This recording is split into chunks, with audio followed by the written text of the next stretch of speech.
So, in this daily challenge for the month of March, I want you to think about your ideal client. So, if you're watching this, I'm speaking to you, fellow therapists, preferably female therapists, right? But if you're a dude watching this, cool too. But I want you to think about your ideal client.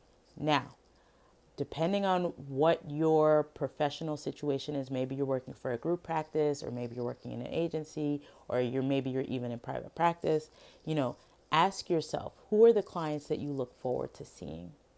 And I want you to identify that client. I want you to sort of imagine that when you know you have them on the books, that you're like excited to see them. And then also I want you to think about the client that that you're not excited to see, right? And depending on how much autonomy you have in your work, it is about asking yourself how you can draw more of the clients that you want to see into your practice, and not seeing those that you don't, right? Because the reality is, and again, I'm talking from a money mindset perspective, right? Like, some of us don't have the luxury, or I used to feel that way, don't have the luxury of saying like, oh, I can be selective about my clients. But guess what? If you dread seeing your clients, you're just going to not love your work, and the likelihood of you burning out or having to close your practice, or you just like being resentful and your mental health suffering, well, you're putting that at risk by just staying singularly focused in the idea of like, I have to see a certain number of clients every week because that's what I need to like put on the table, put food on the table, or pay my expenses. So oftentimes you don't think about your ideal client, but I want you to think about your ideal client, right?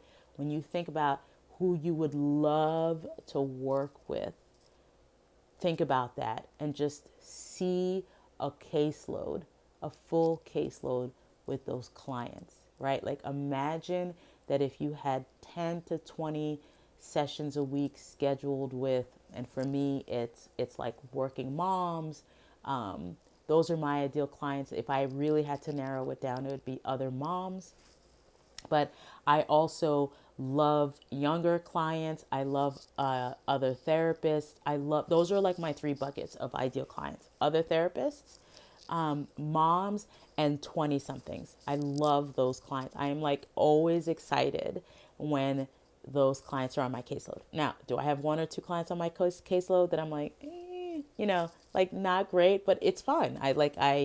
I enjoy them too, but they're not the majority of my caseload. And so I really want you to dial in and hone in on that ideal client, because when we talk about how do you put yourself out in the world, I want you to be able to sort of say to other people, like if they're saying like, oh, what kind of clients do you work with? I don't want you saying like, oh, I just work with anxiety, or I just work with like, I don't know, depression or trauma. I want you to be able to get excited about saying like, oh, I love working with moms. Like, and it sucks saying it like this, but I'm like, oh, like clients who like moms who have been traumatized. Like, I love working that population. I love working with moms who are like getting it done, and like have a trauma history, like even better. But I love working with high network professional moms who are like really in it and really want to get things done. Like, I love working with that population. So I want you to think about your ideal client and just write that client down, right? So that's your task for today. I'll see you in the next one. Bye.